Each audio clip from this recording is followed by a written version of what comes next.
Hello and welcome back to my channel. My name's Nathan. If I haven't already met you, it's nice to meet you. Alright, so today we'll be looking at the Wolf King GT Pro. This is probably the fastest electric scooter in the lineup. They have the Warrior X, they have the Wolf King, the regular one, but the GT Pro has some unique features. For starters, it sits up taller, weighs more, and the fact that it has a higher top speed of 63 miles per hour. So what's powering this scooter is a 72 volt 35 amp hour lithium battery either through Samsung or LG. Also there's dual 2000 watt motors, and of course to top it off you got dual pure sine wave motor controllers running at 50 amps. That's just mind boggling. I can't believe how far along electric scooters have gone. Okay, so they claim you can get about 74 miles of mixture of going fast, going slow, but just playing around the park I'm pretty sure I can achieve longer.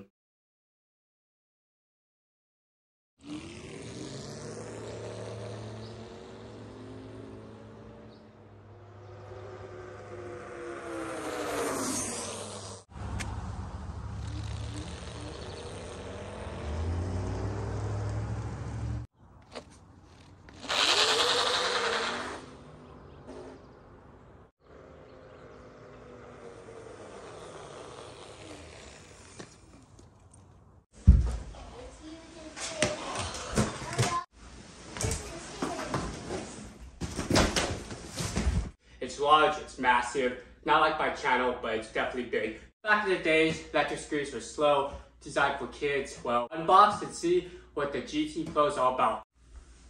Oh, thank you. Hi to my lovely wife, this is Grace. I'm glad they have these straps because trying to get this in my front door was a challenge.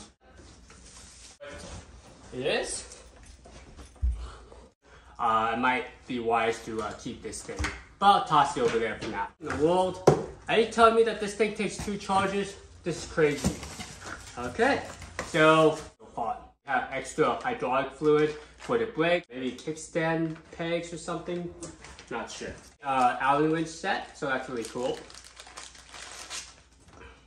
So I'm kind of glad that they included this. Now, this is through a company called Throttle Motors, but the actual manufacturer is called Kaabo. Am I losing pieces? Okay, there's some screws, so don't lose the screws. Beefy looking kickstand.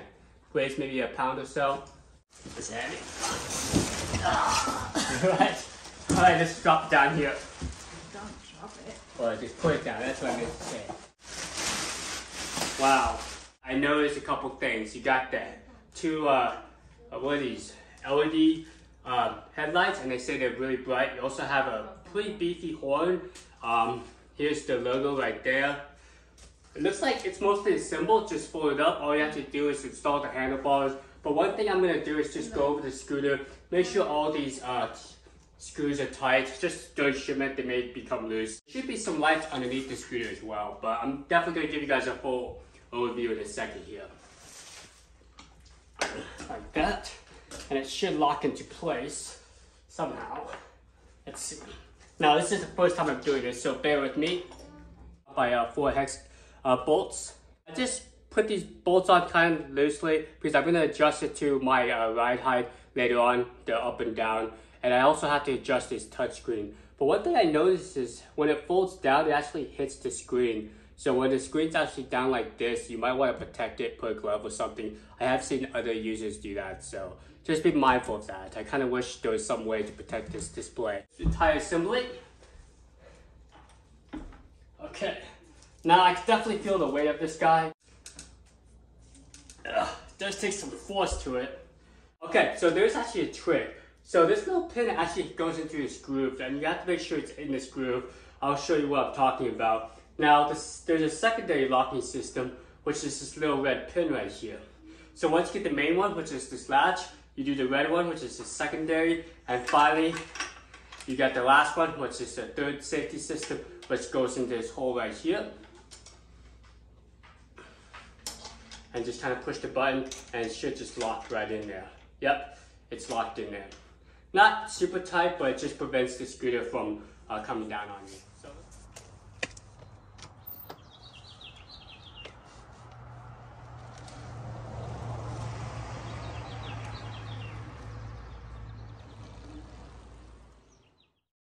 Well, seems like gas prices are soaring these days, close to $5 a gallon. here in Colorado. Now, a lot of people are looking to alternative modes of transportation, whether it be e-bikes, electric scooters, those one wheels, electric skateboards, etc., etc.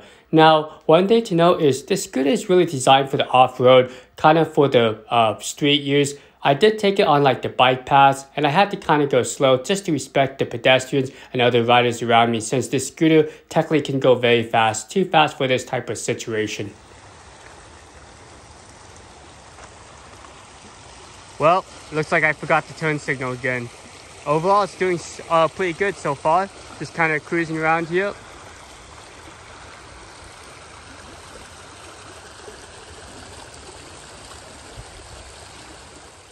Well, it seems like I ran out of space, so I added a lot of equipment onto my handlebars. So I have a backup camera so I can monitor when cars are approaching behind me. And I got my rubber ducky, Sir Williams. He's a great navigator.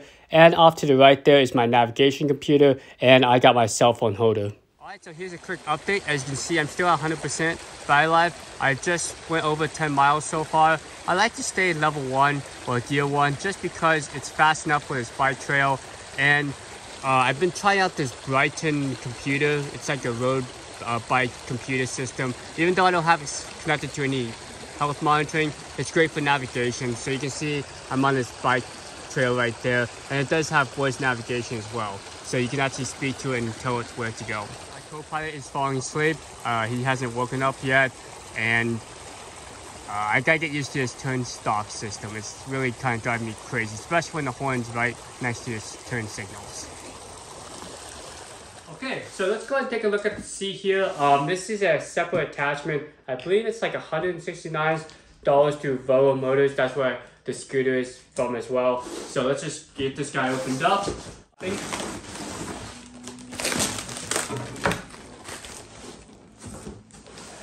Looks pretty beefy. It's held on by 4 of these Allen bolts plus the spacers. So the seat itself looks pretty nice, and there's some additional suspension right there. So it looks like we just mount the 4 screws right there like that. Screw these in. Now here's a couple of things to consider when buying the seat attachment. For starters, you can't fold the scooter with the seat attached. Also, you do have to cut into the rubber mat, so be super careful, because if you cut too much, well, it's a one-time deal. Okay, so once you locate the 4 screws, you gotta remove them and install the seat screws, and you should be good to go. The installation took about 10 minutes, pretty easy process, and in theory, you can remove the seat if you want to fold the scooter up. Okay, so here's a look at the main controls. You got your menu, your positive, minus, to change gears. Also, if you hold down this button, it resets the trip. And if you hold down this, it will actually drop down to a sub-menu, which gives you your trip information. You also could go into eco mode by pressing this once. Now, if you look right behind there, there's a button. That's the power button of the scooter, turns everything on. So let's go and do that. And there's also a USB port to charge your devices. So you agree with this nice animation, and look away. Don't want you guys to know my secret password. Once you get into the main menu, you do have an option to hold down the menu button for about 5 seconds or a few seconds, and it will go into the settings. Now, you do have to do that within 10 seconds of starting up the scooter. Okay, so here's your units of measurement. You can do miles per hour or kilometers an hour. I like MPH or miles per hour just because I've used to that. You also have military time. Unfortunately, there's no AM and PM, and there's no date, so you have to do 24-hour time. And to just get back, just hold down the M button. You do have a backlight. I find that level 5 is the best, but you can see the different levels there. And then just jump back to level 5 here. Now you have auto sleep. Preferably, I like it off. I like my screen on all the time, but you do have the option to turn that off if you want. Password, again, you have the option to set your own password, and in advanced settings, you do have to create a password. So for now, I just have it set to 0000. All right, display information just gives you information about the firmware of the scooter and your serial number code. In case you have to troubleshoot, it's right there. Advanced settings. All right, let's go and put in that password again. and we'll check out some additional settings. So wheel diameter, I would not change that, just basically it's the diameter of the wheel. It seems pretty accurate. I tested this with the separate GPS and it works fine. Speed limitation, I wouldn't change. Again, speed magnets is the motors, I won't change. ABS is a little interesting. When I turned it on, it felt like the scooter was vibrating. I didn't really like the feel, so I just turned that off. Kickstart, if you want like more of a traditional scooter where you have to kind of push it forward a little bit to get momentum and then start the motor, that's an option. Cruise control, I actually thought manual would have been easier. I would hold down the minus button to activate it, but over time, automatic worked fine. Once it sits at set speed for about 5 seconds, it automatically kicks in. So cruise control is pretty nice. And we can also turn that off. Let's just leave it on automatic for now. Okay, so temperature protection, that's if the electronics get over 120 C, I wouldn't change that. Again, system voltage won't change. Low voltage, I wouldn't change. Leave that all to default. So the last thing is the different power levels. You got level 1 through 5. And if you hold down the minus button or press the minus button, you actually can get into eco mode. So for me, I actually changed the speed limitation to 30% instead of 40. I felt like it was a little too fast. And you can see you can change the levels of the braking system. Also, you can actually change the levels of each of the motors to acceleration. One thing to note is I would keep both the front and rear motors at the same level just to avoid wear and tear of your tires. But if you want, you can actually change what level you want for each of the motors. Okay, and then let's just take a quick look at level 5. It's not the max settings, just to kind of show you the difference there. You can see speed limitations 100%, braking's at maximum power, and you have total current is 50 amps, and level 5 acceleration. And yes, this thing accelerates crazy fast at level 5. So if you want to go insane, well, go to level 5. Okay, so that's just a quick look at the menu system. It's pretty basic, but I like that it's easily laid out. It makes sense, so good job for providing a nice screen. And by the way, the screen's amazing in direct sunlight. I can clearly see what is going on. Top here is your voltage of the battery, your time. This is displayed in military time, 24 hours. And it'll let you know if you're in single mode or dual mode. One thing to note is they say if you're going up hills or doing a lot of like rough terrain, go into dual mode to save on the rear motor. It has to work a lot harder if it's just in single mode. So more challenging terrain, just switch it to dual mode. Doesn't really kill that much more battery life. All right, here's your speed odometer, and I do have cruise control active. You can disable that, and by default it is disabled. Now here's the logo and what gear I am. You can change the gears by pressing the plus or minus icon, and you notice how once I get in the higher gears, it changes to yellow and red for ludicrous mode. And to drop down, you just have to press the minus button. And there is an eco mode, which I'll show you in the settings. Now you do have battery percentage and your total trip for the last since time it charged. But of course, you can reset all that. Let's go and give you my final thoughts. I've been riding for about an hour and a half, and my hands feel numb. My feet feel like jelly, even though I was sitting down most of the time. Now, one thing to note is the scooter is very large. When I was going on the bike path, I definitely felt the weight. Now, for Colorado, the laws state that you have to keep it under 15 miles per hour. So if that's the case, I would recommend changing the level 1 to a max speed around 15, so you don't accidentally go over that, so you don't get in trouble. But I like this scooter. I think it's great for like just cruising around town, going the distance, going up hills, and if you feel like off-roading, that's a great option as well.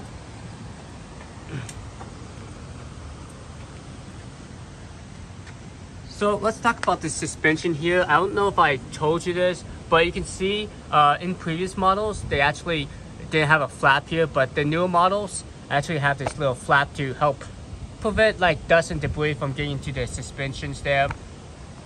And these are hydraulic disc brakes. They do have an upgrade kit if you find that these brakes don't work very well, but in my personal testing, they work fine.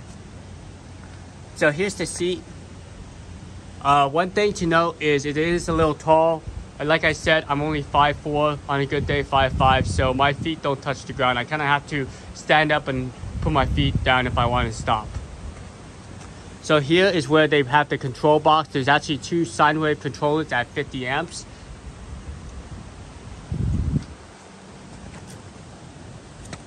Alright, so here's that locking mechanism. As you can see, when you twist it to fold the scooter down, and then you have to remove this pin. hopefully this chain doesn't break on me. I know some users said that within an hour or so it breaks, but it looks like it's always starting to come undone right there. See that? Yep, so that's a design flaw right there. Okay, so thanks so much for watching. It looks like my co-pilot is definitely fell asleep, or he just gave up in life. And I hope you guys have a great rest of your day.